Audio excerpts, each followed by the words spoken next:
The following is a Spirit Street production. All right, man. The ACC, it seems like every day we've got something new. Yesterday, we talked about possible teams from the Big 12, who they would like. Today, we've got North Carolina in, and we're going to talk to them. Where do they stand with the possible implosion of the ACC? Is there any place they'd like to be? Do they want it to be together? We're kind of get into the weeds a little bit on this one, people. So stay tuned. This is the Big 12 Insiders. Welcome to the Big 12 Insiders, your Big 12 sports show, presented by Synergy Financial Partners. Now let's go to booming North Texas, home of Studio 73. Here's your host, Brien Hanley. Hey, everybody. Welcome back to the Big 12 Insiders. This is Brien Hanley. Today, we got Tim Fitzgerald with GoPowercat, Greg Barnes. He covers Inside Carolina for 24/7. Gentlemen, how are we doing this afternoon? Doing great. I'm good, Big B. I'm good. Right. I had to sit in for this one. I just Greg kind of forced my way in. It's like, I want to be part of this one. I understand. So let's just, Greg, I'm just going to start this off here. Obviously, there are some things that are happening with the ACC right now. A lot of people think that this summer that the ACC is going to go away. First off, let me just take your temperature and maybe the North Carolina fans' temperature on that aspect of it as a whole. Yeah, I think there are some certainly in the panhandle of Florida that would like that to be the case. But beyond that, I think there's a lot of kind of cautious optimism that some corrections can take place with some of these contracts. Gotcha. Florida State has been so strong in some of their comments about wanting kind of to get out. Whereas if you look closely at Clemson's lawsuit, and we can dive more into this, they really just kind of want to know, at least right now, we want to be able to see everything. We want to be able to see the ESPN agreement in addition to the grant of rights, which they can see to some extent. But some of this is very cloak and dagger. Right. And Clemson doesn't like that. Carolina does not like that. Carolina's Board of Trustees chair has come out and said, hey, let's do a little bit better job of being clear in what all these options mean and what the possibilities are. That shouldn't be secretive to members. And I think a lot of people are kind of in agreement on that. Right. So that's kind of where, the Carolina, I think, as a whole is. There's a segment of the fan base who cannot wait to get out. ACC since 1953. We're a founding member. And so there's a lot of debate going on, but I think more than anything, it's really a situation where everybody associated with North Carolina wants to know what their possible options are. And that's really where this is standing right now, because as you know, the grant of rights as it's currently written runs through 2035, 36. And I don't think anybody wants it to last that long. Right. Yeah. I mean, let me just ask you this. It seems to me, and we've covered this several times, but I want to get this answer from somebody that's kind of on the inside of all of this is, it seems to me that ESPN, if they really wanted to, could change all of this right this very second if they wanted to do that. If they renegotiated the contracts within the conference, it seems that ESPN is kind of holding the cards here. And if they wanted to renegotiate and change how much the payouts were and just redo the deal, they could do that right now. But it doesn't seem like they have an interest in doing that. Am I right in saying that? No, you're exactly right. And there's a reason for that. I mean, if you go back to 2016, so that the grant, I'll give you a little bit of history. In 2013, Maryland decided to leave. Yep. And it shocked everybody in the ACC that a founding member of the ACC would leave. Maryland was in dire financial straits. They were like $17 million of that kind of deficit in 2013. So you can only imagine what that would be now. But so they had to jump ship to the Big Ten. Because of that, the ACC put together with ESPN the grant of rights package. And it wasn't as expansive as what it is now. Fast forward to 2016. John Swofford, the former commissioner of the ACC, desperately wanted the ACC network to get off the ground because the Big Ten network was a success and the SEC network was having success. Part of the issue is that the ACC schools are much smaller than the SEC and much, much smaller than the Big Ten in terms of undergraduates and alums. Okay. So your viewership was much smaller in terms of potential. But John Swofford was adamant that before he left and retired, he wanted to make sure the ACC network was established. So what did ESPN do to counter that? They said, okay, we're not exactly sure the ACC network is the best idea. So we're going to make you sign this massive long deal for 20 years. And we're going to take some of the payout with that. So in terms of you're going to commit to 20 years with us, we're not going to pay you quite as much, but we're going to give you the ACC network. And that's why we're in this situation that we're at. And so that's part of the reason that ESPN at this point in time has no interest in kind of just divvying up this deal because they've got everything in place that they need. They've invested a ton of money in the ACC network. They built a whole new studio in Charlotte. They've got a kind of a headquarters there now where people from Bristol can come down and use. So there's a lot of investment that ESPN has in place because of that deal that was signed back in 2016. Gotcha. So is there a reason for them maybe to want to restructure? Possibly, but I'm not sure was it 2024? Only 8 years in that they've recouped all the money that they put into it initially. Yeah, that makes a lot of sense that they're still, hey, we haven't gotten our money back on this investment yet. There's no reason for us to go back, and renegotiate here, which again, good business sense, and I think that ESPN gets a lot of blame for a lot of stuff. Now, look, I'm not saying they do things perfectly, but when you take a deep dive in, which I'm glad you mentioned that because I was going to bring all this up, is it's just a good business model. They're not going to go reinvest something when they haven't recouped all their money. Me, you, Fitz, everybody, nobody's going to do that if you don't have to do that, if you're not forced into doing that. So I guess the next question comes in, we hear a lot about this June 30th deadline, that June 30th is like D-Day, where something has to happen.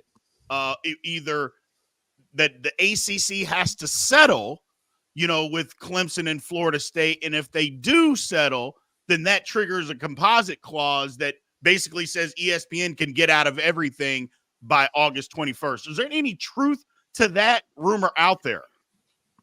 It's a good question. And everybody I've asked, they don't seem to buy much into it, at least around the Carolina ranks. Okay. I think a lot of people are kind of putting stuff out into the public for various reasons, right? Sure. And from UNC standpoint, while there are some people in an immediate rush to want to make movements here, others that are in decision-making positions want to kind of see how things play out. The old line, the first one through the wall gets bloody.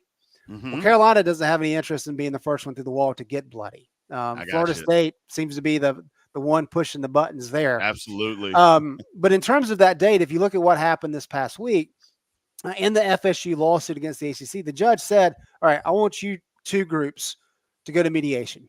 And that mediation process is 120 days. So that gets us into what, August? Right. We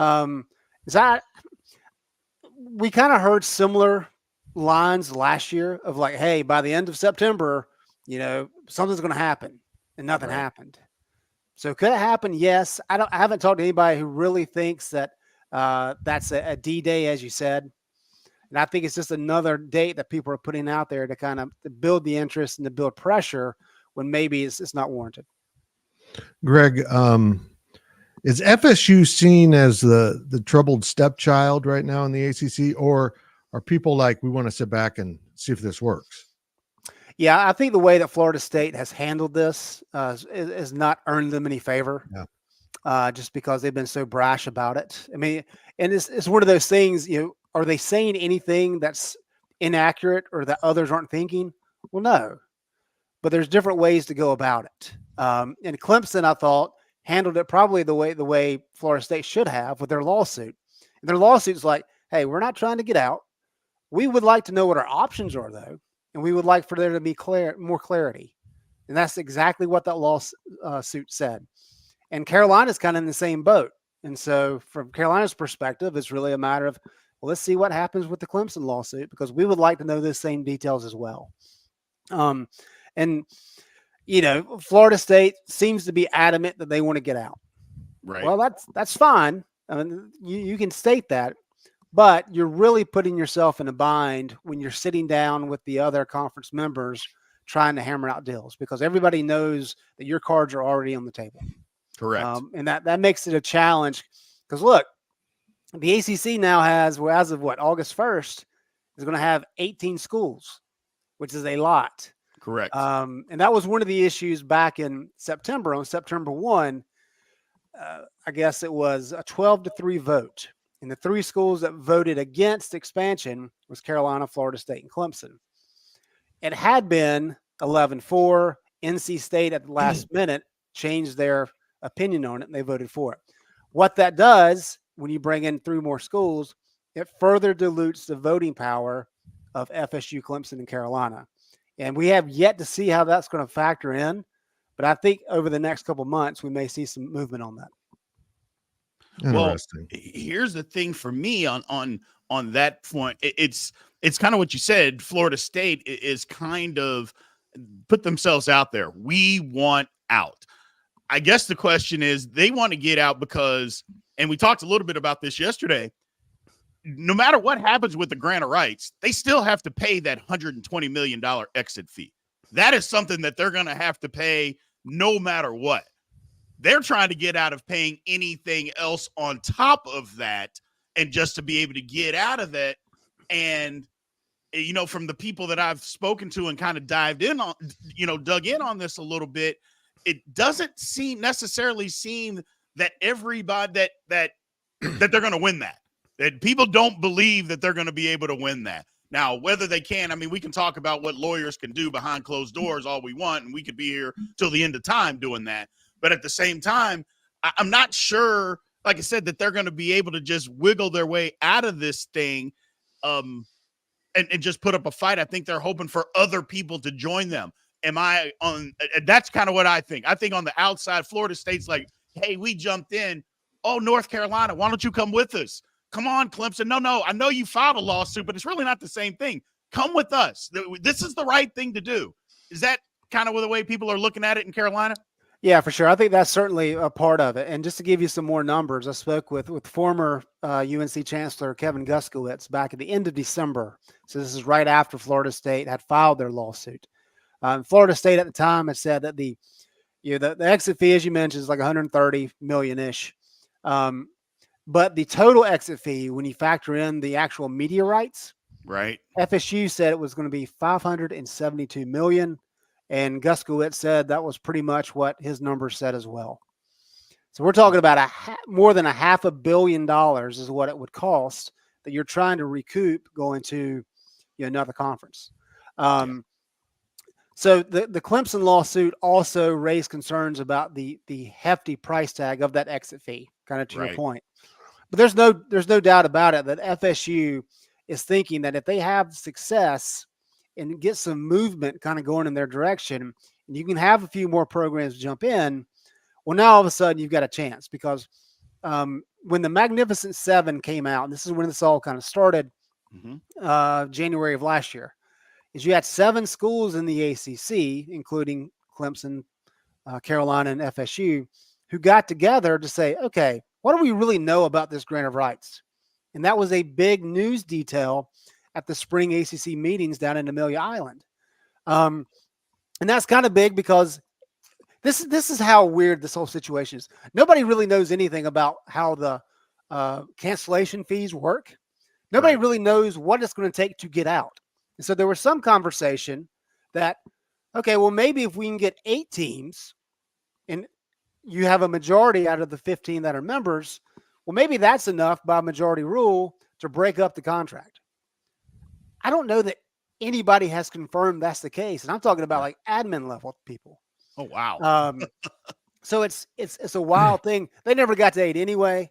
And I don't think, some of the 7 that were having those conversations, they weren't necessarily interested in leaving anyway. So that was kind of a nothing burger. However, that kind of gets back to your point of, Florida State knows that there are other schools who have legitimate gripes about how things are set up and where things are going. And if they get more support and if they're the lead dog, that's going to help them. But so far, because of the way they've handled it, I think more programs are very cautious in how they approach it. And they want to make sure that they're not attaching themselves to Florida State to kind of get pulled into all that noise. What's the feeling around the conference now that Stanford, Cal, and SMU, even if it's free, have been added? They don't seem to move the needle much. I don't quite understand, outside of those 3 additions protected the ACC from contract issues. I just don't see how those 3 schools really kind of fit. They don't. And to go back a little ways, if you go back to, I guess, 20 years ago now, when Swofford decided to expand the ACC, he went to Syracuse, he went to Boston College, and he went down to Miami. And the idea was, number one, you take care of the whole Atlantic coast. But by getting Syracuse, you get into the New York market. By getting BC, you get into the Boston market. And by getting Miami, you get into the Florida market, more so on the south end. New York is a pro state, yes, pro town. Absolutely. And Syracuse is a long way from New York City. Long way. Yeah. Boston College is in the middle of Boston, which is a massive pro town. And Miami is a pro town as well. So all the viewership that they thought they were going to get with those additions, it never panned out. And you can make the case those weren't necessarily good additions. Now, fast forward to this. I agree with you. You're basically, if you wanted to get schools like Stanford and Cal, then you should have been the first in the pot before the Pac-12 blew up.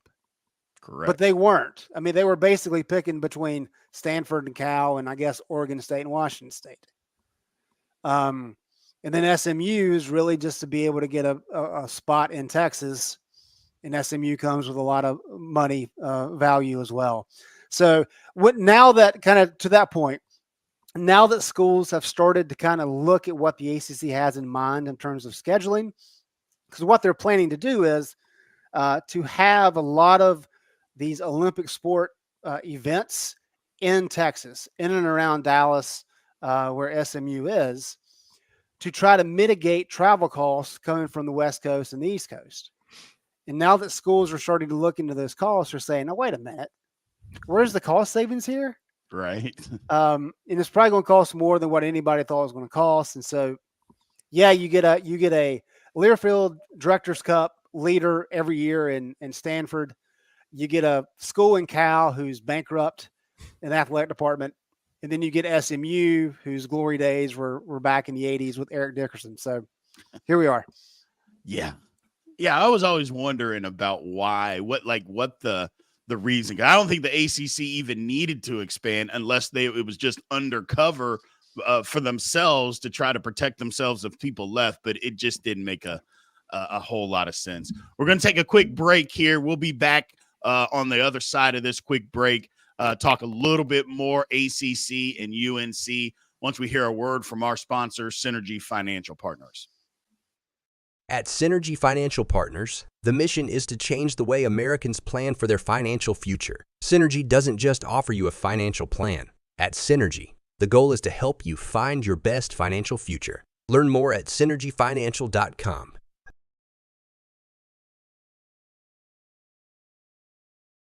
Welcome back to the show. Let's head back to the studio. All right. Welcome back to Big 12 Insiders. Again, we got Tim Fitzgerald from GoPowercat, Greg Barnes from Inside Carolina, 24/7 Sports. So, Greg, let me just ask you this question. It seems kind of a simple question, but I bet it's got a complex answer. Does Carolina want to leave the ACC? It is a complex answer for sure. And this kind of gets back to what I mentioned, at the beginning of, you have some who are looking at the financial numbers and they are legitimately concerned about Carolina's standing as one of the top tier programs in the country, facing a revenue gap. Right. And then you've got others who are very much of the mindset that, hey, Carolina has been a ACC school since its beginning.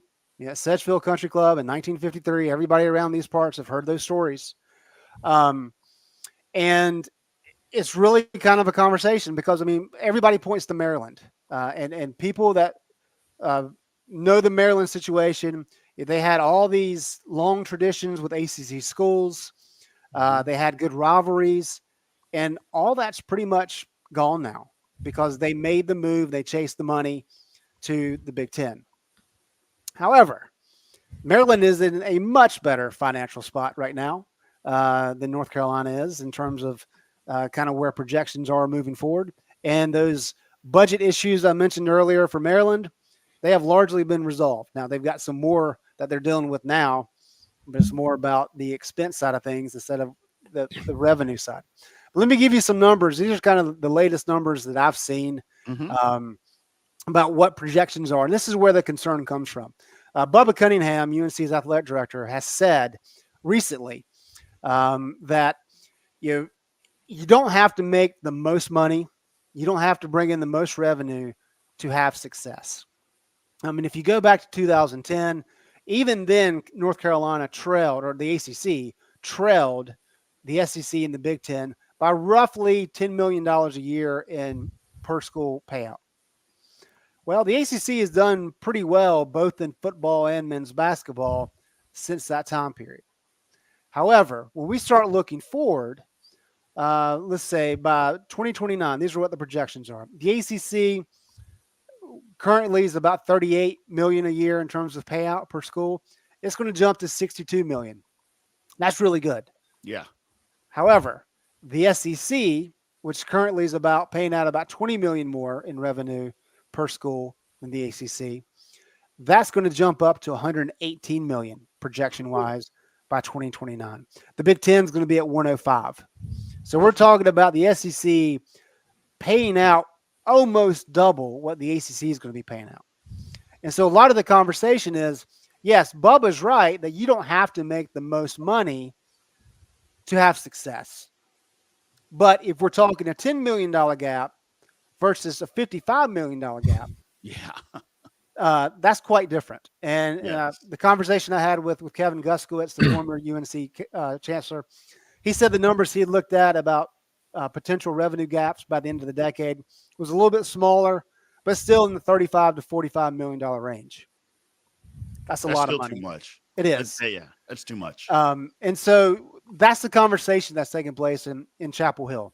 Is you have some who are committed to trying to do what is possible to keep the ACC afloat, while you have others who say, you know what, there's no chance. It's not going to work. We missed our shot. We need to make sure that UNC is in the best place possible moving forward. Therefore, we need to really get on this, and we need to jump ship as quick as possible. Yeah, I'm really fascinated by the fact that if something does happen, if Florida State escapes, whatever the price, and people start getting nervous, schools start getting nervous because they just watched the Pac-12 literally collapse. UNC's in a great position. Sure. Literally every other conference would take them. And it's going to be kind of picking where you want to go. That's a pretty powerful place to be in realignment, and not many schools experience that. Exactly. And that's one of the unique things that we've heard from various people around the ACC over the last year and a half, is that when you start looking at let's start with the Big Ten. The Big Ten is very big on AAU accreditation. UNC is an AAU school. The Big Ten would like to get on the East Coast more. Well, guess what? Nobody in the Big Ten's from North Carolina.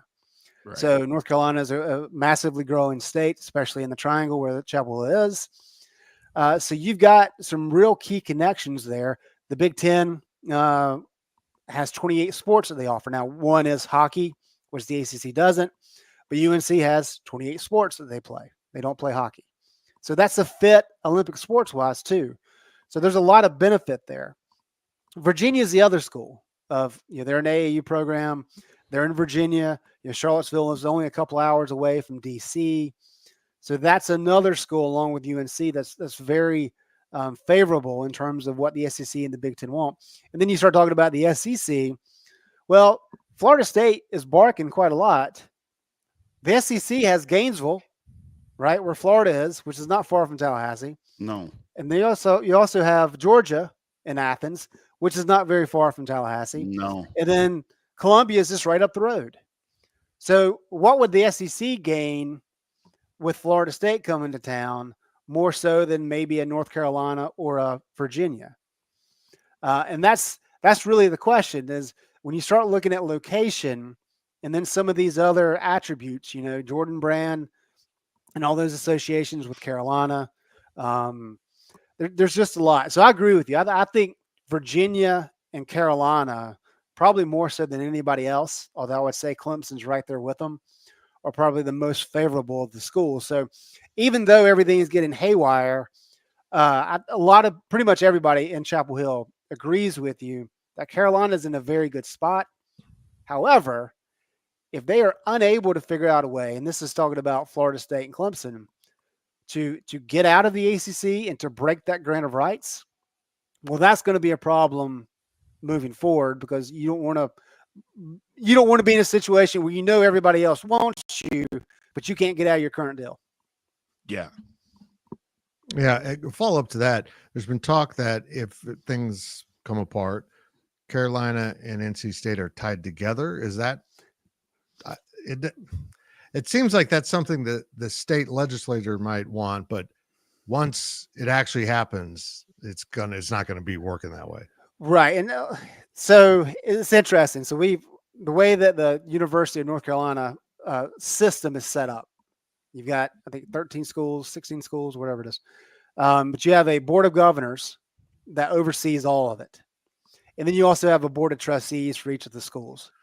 And so what the board of governors did recently that kind of sent off some alarm bells for everybody in the state is they came out and said, hey, if there's anybody looking to do any type of conference realignment, looking to move, we have to provide approval of that.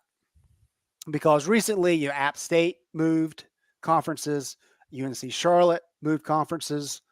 I think there was another one that did. I can't remember which one. And there wasn't that, maybe so. There wasn't that big of a deal made about those. But what people are missing is, even though it wasn't officially stated that the Board of Governors had to provide approval, they pretty much had to rubber stamp it anyway. And so that's what the North Carolina Board of Trustees is like, well, we're not going to make this move without Board of Governors approval anyway. So it's really a non-factor. Where things get interesting, politics is what it is. The two guys that run the General Assembly for North Carolina, kind of the House of Reps and then kind of the state Senate, both of those individuals have said that they like the idea of North Carolina and NC State staying together in conference as we move forward. They didn't say it had to be that situation, but really what they have said when they've sent letters to the Board of Trustees across the state is, we want to see the financial plan if you decide to make any type of move.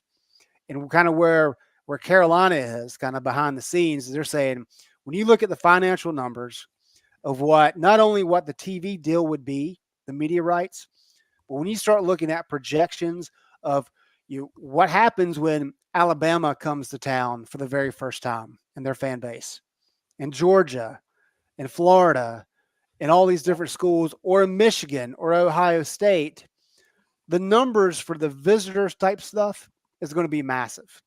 Right. And so kind of to your point, the idea is, they may raise some concerns, but at the end of the day, if we're talking about massive numbers financially, it would not look good on their part to say, we're going to make sure Carolina doesn't benefit $50 million just because we want State and Carolina to stay together. So they seem to think it would not be that big of an issue.